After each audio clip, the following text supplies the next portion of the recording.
And we have a very funny, though it is very, very weird, but at the same time, it is funny to me that a country that deemed itself or herself to be sovereign will now have insurgents. I mean, these bandits kidnapping Nigerian citizens. The only offense is those citizens are Nigerians. But due to the failure of the Nigerian system, the Nigerian security architecture, these guys have been kidnapped. When they get kidnapped, they are asked to pay ransoms. And most often times, these ransoms are not in thousands, but they are in millions, multi-millions of naira. The minimum, according to my research, that they ask for a head, this Fulani bandit tax, is usually around 5 million naira.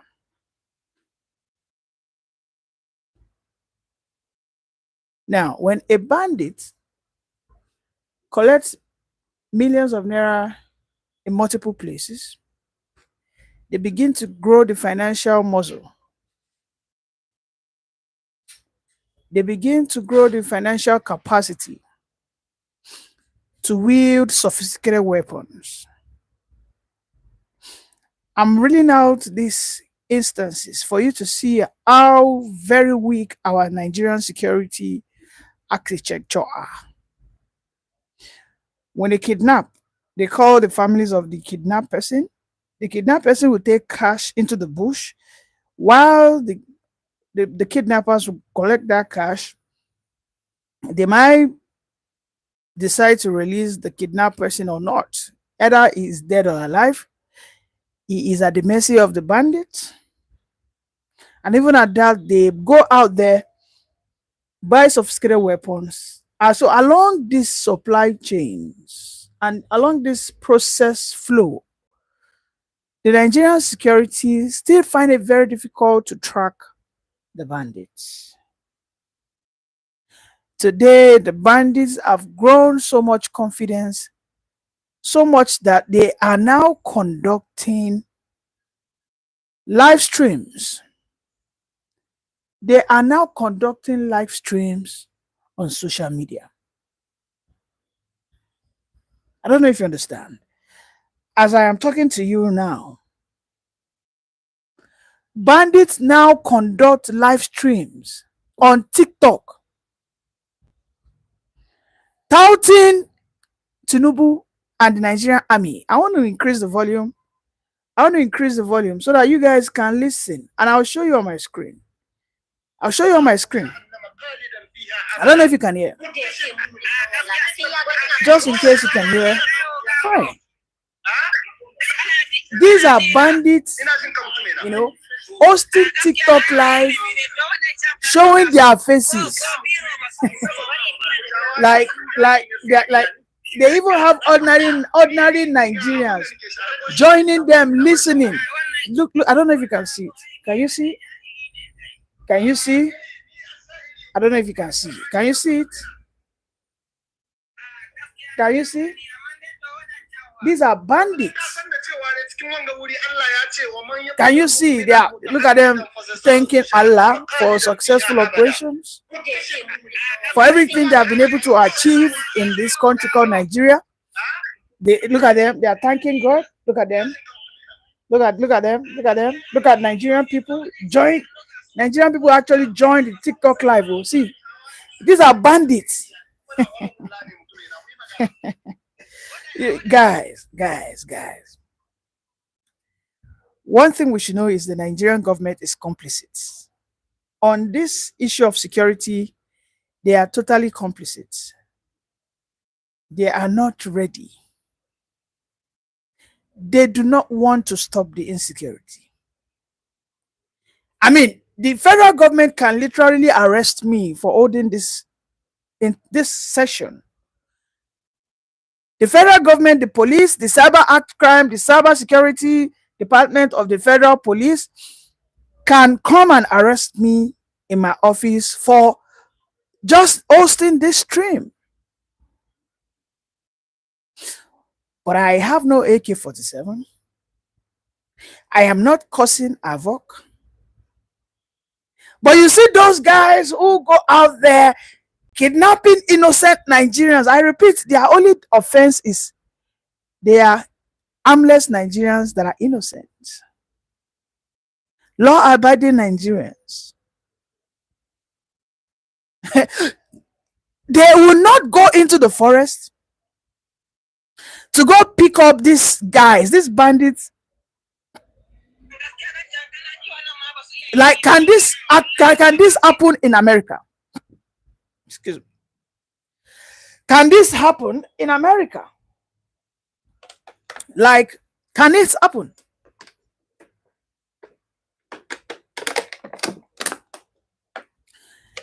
A Nigerian security architecture that has every equipment to track all the calls, whether outbound or inbound, whether through voice call or whether through internet system. They have the capacity to write TikTok owned by Bytes organization. That can we have the real-time location of these bandits in Nigeria where they are hosting this thing? Can we have it so that we can go track them down? But all of a sudden they are quiet. Very, very quiet. No effort is being seen that they want to track these guys.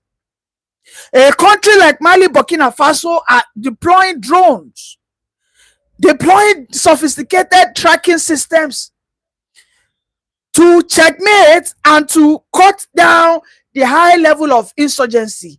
Burkina Faso, a country that is not even as rich as Lagos State. You know why I'm calling this out? It's simply for all of us to see that when some people in the past said some things, most especially people like Mazi Nnamdi Kanu and Sunday Igboho, when they said that this insurgency is a agenda to conquer, some of us who didn't catch up on time felt we called Mazi Nnamdi Kanu all manner of names. We call Mazi Nnamdi Kanu an anarchist. We call him a warmonger. But 5 years later, everything he says are prophecies that are coming to pass. Oh yes, I didn't used to believe in Mazi Nnamdi Kanu. Not till about 2 or 3 years ago. His confessions, his revelations, his submissions about the insecurity, how the federal government always pander to the sentiment of these Fulani bandits, whether in the bushes or in government or on the street, is the reason why the Nigeria or the South as a region might get consumed if we fail to rise up to seek for our own peaceful segregation. I mean, just yesterday it was reported that about 61 villages in Plateau State, you heard me right, about 61 villages in Plateau State have been taken over by these Fulani jihadists. They have been renamed to represent Islamic conquest agenda. And now those people who want to remain in that land, that do not want to flee, they must practice, and they are now practicing Islam. It was reported on a national dailies, Vanguard to be precise. We are seeing the Islamization going on, but somehow We in the South, we are busy fighting ourselves. We are having the Igbos battling over the Yorubas crying that the Igbos are buying their lands. But those who are the real monster are getting closer to us. Now they are now in Enugu, Ehamufu, and Doni, in Ebonyi, in Benue, southern Benue, in southern Kogi that shares borderlines with Ondo. They are now in Akoko Edo. They are now in Ekiti. In fact, they went to Ekiti and killed 2 monarchs.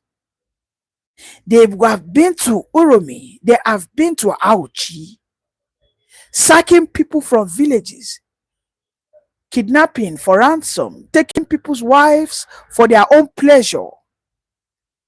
But somehow the federal government keep telling us they cannot track them down. But when people like myself, when we take up the mic to speak against the government, when we speak in a mode that touches them in the wrong nerve, they search us and catch us. Mind you, we say we are in a democracy. Or is this a demonstration of grace? You know, we oftentimes play this ostrich that we are playing democracy. This is not democracy. Nothing. So this tribal quagmire, this tribalistic conundrum that we find ourselves wearing, we are always in a constant state of chaos, crisis, conflict, is only benefiting one people in Nigeria. And I believe you know who those are. Our constant conflict within the South, it only benefits some certain people. I believe you know who they are. I haven't seen Igbos complain about Tinubu's tribal appointment. I have not seen my Igbo brothers come out and say that Tinubu is Yorubanizing. Those that were in power for the past 8 years, that started this agenda of nepotism, tribalism, jihadism, religious superiority, led by Buhari, right, are now the loudest voice, quoting all manners of sections in the Nigerian facade. I call it a facade because it's not a constitution that represents who we are. They are now quoting several constitutions, several sections rather, that, oh no, Tinubu is appointing only Yoruba people. Tinubu just appointed one Ojulari. Ojulari is a Yoruba person, but on the map it says that Ojulari is a Northerner, a man from North Central. But Ali Undume went on a TV to cry that Tinubu is setting Nigeria up for genocide. Oh God. He said Tinubu is setting Nigeria up for genocide because Tinubu is only appointing his own men, his tribesmen. I wonder. Then I went into investigation that did I see Ali Undume when Buhari was appointing his tribesmen? Did I see Ali Undume hosting or going to TVs here and there attacking Buhari when Buhari was equally doing the same? Did I see Ali Undume talk against Buhari when Buhari said that he was going to push Ruga, rural grazing area? Let me talk about that. In case you don't know, rural grazing area simply means the Fulani or the cows herders will have a route, a path. Now, mind you, this path might cross into your farm. You have no say. You cannot talk anything. This path might cross into your path, your farmland, and when the cows get there, The cows every right to eat anything around and inside that path. Because it's not as if that rural area has some forest guards managing and ensuring that those cattle rearers do not encroach into other places. So you see where these elders got their confidence, where they got the temerity, the impetus to say that, well, where we are going is something that the government has given us. There are so many videos that I've showed some of my contents whereby Fulani men were caught, cattle raiders were caught, because basically 98% of the cattle raiders are Fulanis. This is what we know. Now, when they are caught, they ask them, why would you bring your cattle into my farm? When you challenge, they bring out their arms trying to machete you. That, who are you? They say this to you. They confront you, they challenge you that, who the hell are you?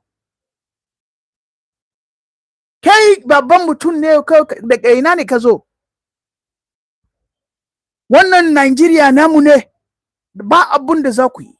What does that mean? This Nigeria is for us, and there is nothing, absolutely nothing you will do. Like nothing you will do. Because the Nigerian government has issued a route for them.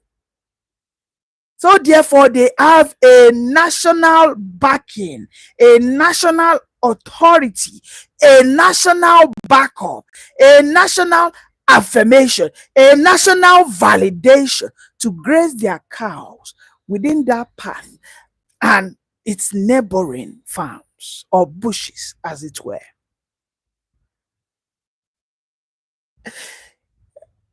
The solution is clear. There is no need trying to defend or pretend or give ourselves false hope that maybe Nigeria can work if we can have a roundtable conversations. If there will ever going to be a roundtable conversation, it should be a conversation where all of us are there signing out.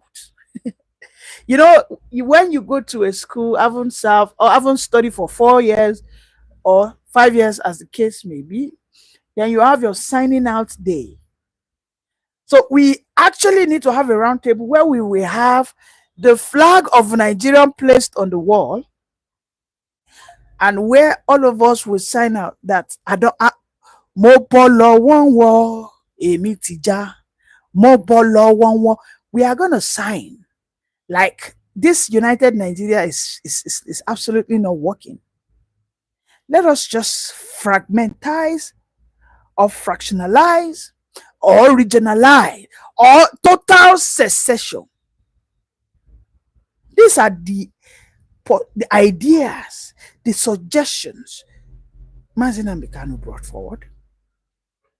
The same thing every mini agitators have said, whether in the Oduduwa Republic, whether Sunday Igboho. Like, let us go our separate ways. Let me be, so that I can talk to my people in the language they understand. If you want to go to the north today and you say you want to go campaign, how many people understand English? You get there, you might have to get an interpreter, and God help you, you hire an interpreter that is a saboteur. Your own don't spoil.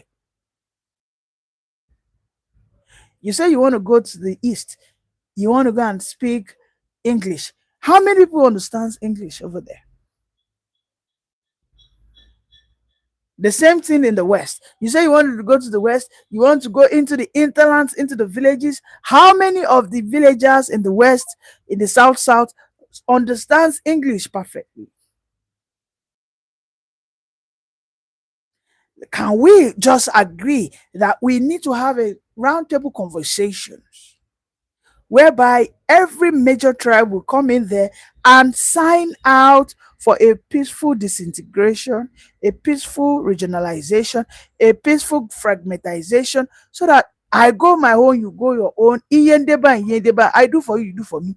Malemba melembe. Go your way, I go my own. No wahala. If in the north, if the middle belt wants to come with the north, all well and good. If the middle belt wants to be on their own, why not? All well and good. But we know that the northern hegemony and the oligarchs will never allow this to happen if blood is not shared. We know that the Fulani hegemony, the northern oligarchs, the northern criminal political structures that are ripping us off in the south, enjoying our value-added tax on alcohol, enjoying the money generated from the crude oil sales, will never, over their dead body, will they see Nigeria divided. Unless, of course, Nigeria gets into a state of a serious chaos that might lead to bloodshed. I tell you, if you want to have a referendum in the south today, the Yorubas, the Igbos are ready to just have a country of their own. Let everybody have a set out guidelines and boundaries. I mean, you might have a family of 4, wherein the father and the mother might have a room where they have their common enjoyment, but the father can still decide to have his own personal room. The father can decide to tell the children, don't go into that room. That is my own room. Tell his wife, don't go there. That doesn't in any way brings distrust. That doesn't in any way reduce the love in that family. It is all about setting boundaries. And Nigerians, as it is today, we cannot operate as a family without boundaries. It is not possible. We do not have the same values. Some of us want to have our territory guided by certain rules and guidelines.